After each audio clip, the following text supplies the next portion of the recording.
All India institute of medical sciences AIIMS வந்து common recruitment examination notice வந்து வெளியிட்டிருக்காங்க. Various group B மற்றும் group C போஸ்ட்டை fill பண்ணுறதுக்கான ரெக்ரூட்மெண்ட் நோட்டீஸ் தான் இது. ஆல் ஓவர் இந்தியாவில் இருக்கக்கூடிய எய்ம்ஸ் மற்றும் சென்ட்ரல் கவர்மெண்ட் ஹாஸ்பிட்டல் இருக்கக்கூடிய வேக்கன்சிஸை தான் வந்து இந்த நோட்டீஸ் மூலிமா ஃபில் பண்ணுறாங்க. இதில் குரூப் பி மற்றும் குரூப் சி சென்ட்ரல் கவர்மெண்ட் மத்திய அரசு நிரந்தர பணியிடத்திற்கான ஃபில் பண்ணுறதுக்கான நோட்டீஸ் தான் இதில் இருக்குது. மினிமம் 10ஆம் வகுப்பு 12ஆம் வகுப்பு எனி டிகிரி முடித்த கேண்டிடேட்ஸ் அப்ளை பண்ணுற மாதிரியான group B group C post இருக்குது. மெடிக்கல் நான் மெடிக்கல் போஸ்ட்டும் இதில் இருக்குது. சரிங்களா? இதில் இருக்கக்கூடிய அனைத்து போஸ்ட் என்னென்ன போஸ்ட்டு எவ்வளோ வேக்கன்சிஸ் இருக்குது, அதே மாதிரி எந்தெந்த இடத்துலலாம் வந்து வேக்கன்சிஸ் இருக்குது அப்படின்றத டீட்டெயில்ஸை நம்ம வந்து லாஸ்ட் வீடியோவில் பார்த்தோம். இந்த வீடியோவை பொறுத்த வரைக்கும் ஃபார்மசிஸ்ட் கேண்டிடேட், அதாவது பிஃபார்ம் டிஃபார்ம் முடித்த கேண்டிடேட், ஃபார்மசியில் டிப்ளமோ அல்லது டிகிரி முடித்த கேண்டிடேட்ஸ் அப்ளை பண்ணுற மாதிரியான ஃபார்மசிஸ்ட் பணியிடங்கள் எவ்வளவு, எந்தெந்த இடத்துல வேக்கன்சிஸ் இருக்குது, என்னென்ன குவாலிஃபிகேஷன் அப்படின்றத டீட்டெயிலாக பார்க்கலாம். ஃபர்ஸ்ட் ஆஃப் ஆல் வந்து ஆன்லைனில் தான் இதற்கு அப்ளை பண்ண முடியும். அப்ளை பண்ணுறதற்கான கடைசி நாள் ஜனவரி 31, 2025. எக்ஸாம் டேட்டை பொறுத்த வரைக்கும் பிப்ரவரி 26, 27, 28, 2025 நடக்கும்னு சொல்லியிருக்காங்க. டென்டேட்டிவாக இருக்கக்கூடிய எக்ஸாம் டேட்டு. சரிங்களா? இதில் ஆல்மோஸ்ட் வந்து 22 எய்ம்ஸ் வந்து இதில் நோட்டிஃபிகேஷன்ஸ் வந்து கொடுத்துருக்காங்க. வேக்கன்சி டீட்டெயில்ஸும் கொடுத்துருக்காங்க. இது மட்டும் இல்லாமல் ஒரு 5 அதர் இன்ஸ்டியூட்ஸ் சென்ட்ரல் கவர்மெண்ட் இன்ஸ்டியூட்ஸ்லேயும் வந்து வேக்கன்சிஸ் கொடுத்துருக்காங்க. அதாவது ICMR, RIMS regional institute of medical sciences, ESIC employees state insurance corporation, இப்படி சென்ட்ரல் கவர்மெண்ட் ஹாஸ்பிட்டல்ஸையும் வேக்கன்சிஸ் இருக்குது. இதற்கு ஆன்லைனில் தான் அப்ளை பண்ண முடியும். அப்ளை பண்ணுறதற்கு வந்து aimsexams.ac.in வெப்சைட்டில் வந்து நீங்கள் யூஸ் பண்ணி நீங்கள் அப்ளை பண்ணலாம். எப்படி அப்ளை பண்ணுறது அப்படின்ற ஸ்டெப் பை ஸ்டெப் ப்ரொசீஜர் வந்து டெமோ வந்து நான் செப்பரேட் வீடியோ கொடுக்குறேன். அதை பார்த்துட்டு நீங்கள் அப்ளை பண்ணிங்கன்னா உங்களுக்கு ஈஸியாக இருக்கும். சரிங்களா? என்னென்னலாம் அப்ளை பண்ணுறதுக்கு தேவை அப்படின்னு பார்த்தீங்கன்னா, உங்களுக்கு வந்து உங்களுடைய லேட்டஸ்ட்டு பாஸ்போர்ட் சைஸ் ஃபோட்டோ, உங்களுடைய சிக்னேச்சர், உங்களுடைய லெஃப்ட் தம் இம்ப்ரெஷன், கம்யூனிட்டி சர்டிஃபிகேட் இருக்குது நீங்கள் வந்து கிளைம் பண்ணுறீங்க அப்படின்ற மாதிரி இருந்தால் அதற்கான டாக்குமெண்ட்ஸை வந்து நீங்கள் அப்லோட் பண்ணணும். அதே மாதிரி உங்களுடைய கேட்டகரி, ஏதாவது SC ST, OBC, PWD candidate, X serviceman அப்படின்னு சொல்லிட்டு ஏதாவது கேட்டகரியில் நீங்கள் வரீங்க அப்படின்ற மாதிரி இருந்தால் அதற்கான ப்ரூஃபுக்கான சர்டிஃபிகேட்ஸும் நீங்கள் கண்டிப்பாக வந்து ப்ரொடியூஸ் பண்ணணும். ஏஜ் ரிலாக்ஸேஷனை பொறுத்த வரைக்கும் as per central government norms படி ஏஜ் ரிலாக்ஸேஷன் உண்டு. சரிங்களா? ஓகே, ஒன் பை ஒன் நம்ம வந்து அதற்கு முன்னாடி ஃபீஸ் பார்த்துக்கலாம். அப்ளிகேஷன் ஃபீஸை பொறுத்த வரைக்கும் ஜென்ரல் ஓபிசி கேண்டிடேட் வந்து 3000 ரூபாய் பே பண்ணுற மாதிரி இருக்கும். எஸ்சிஎஸ்டி இடபிள்யூஎஸ் கேண்டிடேட் வந்து 2400 ரூபாய் பே பண்ணுற மாதிரி இருக்கும். பிடபிள்யூடி கேண்டிடேட்டை பொறுத்த வரைக்கும் எந்த விதமான ஃபீஸும் கிடையாது. எக்ஸாம் டீட்டெயில்ஸ் எல்லாத்தையுமே வந்து லாஸ்ட் வீடியோலையும் பார்த்தோம். ஓவராலாக நம்ம இதில் ஒரு தடவை பார்த்துலாம். கம்ப்யூட்டர் பேஸ்டு டெஸ்ட்டை பொறுத்த வரைக்கும் 90 மினிட்ஸ் எக்ஸாம் நடக்கும். 100 கொஷின் இருக்கும். 400 மதிப்பெண், அதாவது ஒரு கொஷனுக்கும் 4 மதிப்பெண். தப்பாக ஆன்சர் பண்ணுறீங்க அப்படின்ற மாதிரி இருந்தால் ஒரு தப்பான கொஷனுக்கும் 1/4 மதிப்பெண், அதாவது 4 கொஷின் தப்பாச்சுன்னா 1 மதிப்பெண் வந்து உங்களுக்கு போகும். நெகட்டிவ் மார்க்ஸ் உண்டு. டோட்டலாக இருக்கக்கூடிய 100 கொஷினை பொறுத்த வரைக்கும் 25 கொஷின் வந்து ஜென்ரல் நாலேஜ், ஆப்ஸு, அதே மாதிரி கம்ப்யூட்டர் நாலேஜ் இதெல்லாம் இருக்கும். 75 வந்து உங்களுடைய டொமைன் பேப்பர் இருக்கும். சரிங்களா?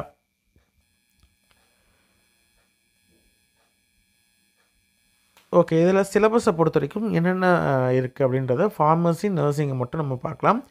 அதாவது ஸ்டோர் கீப்பர், ட்ரக்ஸை பொறுத்த வரைக்கும் ஃபார்மசி இங்கிலீஷில் வந்து எக்ஸாம் வந்து நடக்கும். Store keeper, drugs. அடுத்தது ஃபார்மசிஸ்ட் ஹோமியோபதியை பொறுத்த வரைக்கும் ஹோமியோபதியில் வந்து உங்களுக்கு கோர்ஸ் சிலபஸ் இருக்கும். இங்கிலீஷில் வந்து எக்ஸாம் இருக்கும்.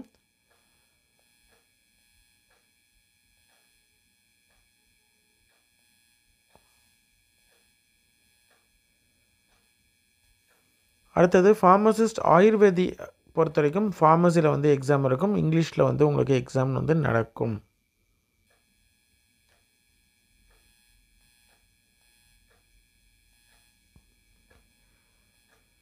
அடுத்தது pharma chemist, chemical examiner, pharmacist grade 2, dispensing attendant, pharmacy அலோபதியை பொறுத்த வரைக்கும் ஃபார்மசி முடித்த கேண்டிடேட் எலிஜிபிள். இங்கிலீஷில் தான் இருக்கும். நெக்ஸ்ட் வந்து AIDS educator cum counsellor, ANM, nursing officer, public health nurse, senior nursing officer. Senior nursing ஆஃபீஸர்லேயே வந்து grade 1, staff nurse grade 1, staff nurse grade 1ல் வந்து senior nursing officer. TB and chest disease health assistant, multipurpose ஒர்க்கரை பொறுத்த வரைக்கும் நர்சிங்கில், அதாவது diploma in nursing அல்லது பேச்சுலர் டிகிரி இன் நர்சிங் முடித்த கேண்டிடேட் அப்ளை பண்ணுற மாதிரியான போஸ்ட் இருக்குது. இங்கிலீஷில் எக்ஸாம் இருக்கும். ஓகே, இதில் எந்தெந்த இடத்துல வேக்கன்சிஸ் இருக்குது, எவ்வளோ வேக்கன்சி அப்படின்றதையும் சிலபஸ் முதல்ல பார்த்துக்கலாம். ஃபஸ்ட்டு வந்து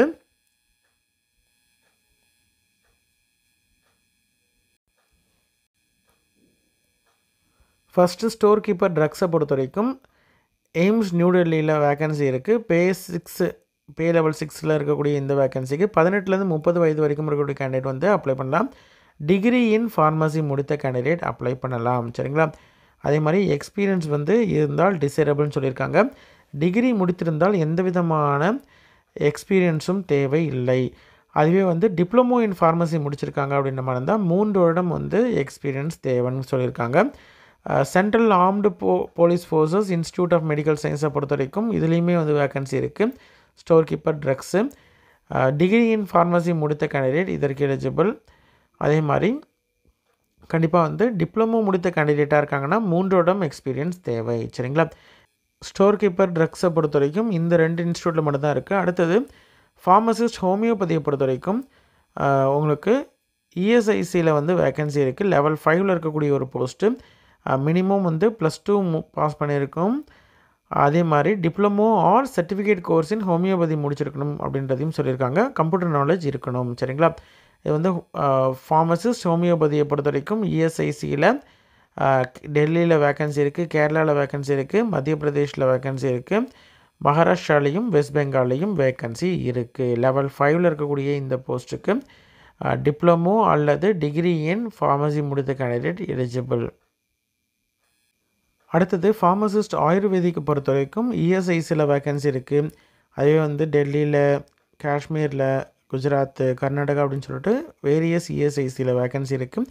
மினிமம் 12ஆம் வகுப்பு சயின்ஸ் குரூப் முடிச்சுட்டு bachelor degree in pharmacy B Pharm candidate கேண்டிடேட், ஆயுர்வேதாவில் முடித்த கேண்டிடேட் அப்ளை பண்ணலாம்.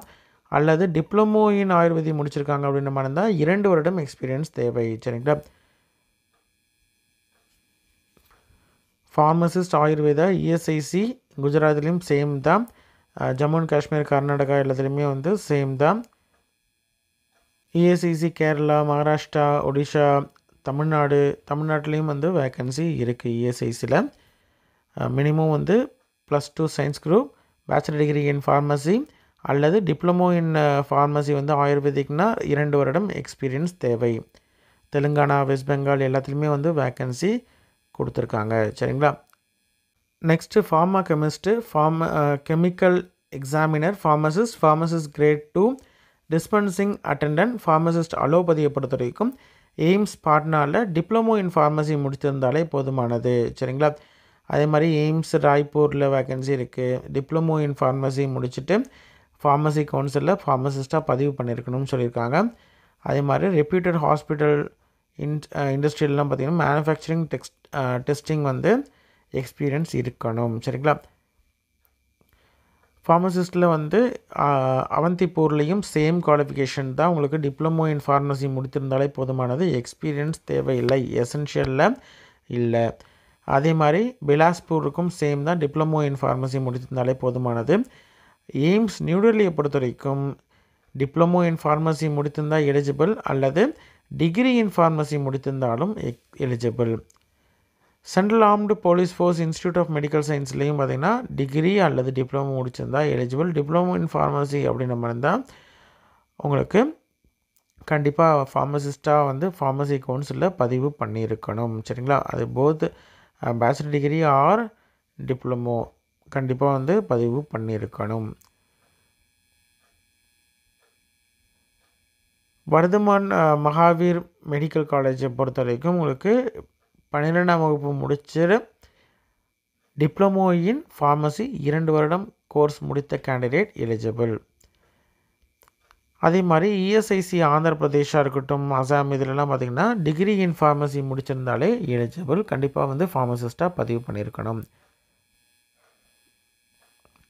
வேரியஸ் ஸ்டேட்ஸில் வந்து தமிழ்நாட்டிலையும் வந்து ஃபார்மசி அலோபதி இருக்குது. லெவல் 5ல் இருக்கக்கூடிய போஸ்ட்டு டிகிரி இன் ஃபார்மசி அல்லது சீனியர் செகண்டரி, அதாவது +2 வித் டிப்ளமோ இன் ஃபார்மசி முடிச்சிருந்தாங்கன்னா எலிஜிபிள்.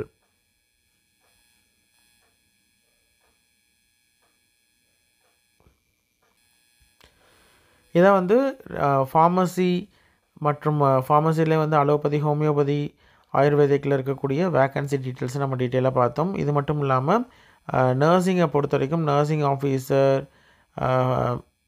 பப்ளிக் ஹெல்த் நர்ஸ் இதெல்லாம் பார்த்திங்கன்னா உங்களுக்கு பிஎஸ்சி நர்சிங் முடித்திருந்தாலே போதுமானது. சரிங்களா? டிப்ளமோ இன் ஜென்ரல் நர்சிங் முடித்திருந்தாலும் எலிஜிபிள். ஆனால் அவங்களுக்கு வந்து கண்டிப்பாக 2 வருடம் எக்ஸ்பீரியன்ஸ் தேவை. இதில் எப்படி அப்ளை பண்ணுறது அப்படின்ற step by step procedure separate video போட்டிருக்கேன். இன்ட்ரெஸ்டட் கேண்டிடேட் அதை பார்த்து தெரிஞ்சுக்கிட்டு அதுக்கப்புறம் அப்ளை பண்ணிங்கன்னா உங்களுக்கு எந்த விதமான மிஸ்டேக்ஸும் இல்லாமல் ஈஸியாக அப்ளை பண்ணலாம். சரிங்களா? அப்ளை பண்ணுறதற்கான கடைசி நாள் 31 ஜனவரி 2025. நன்றி.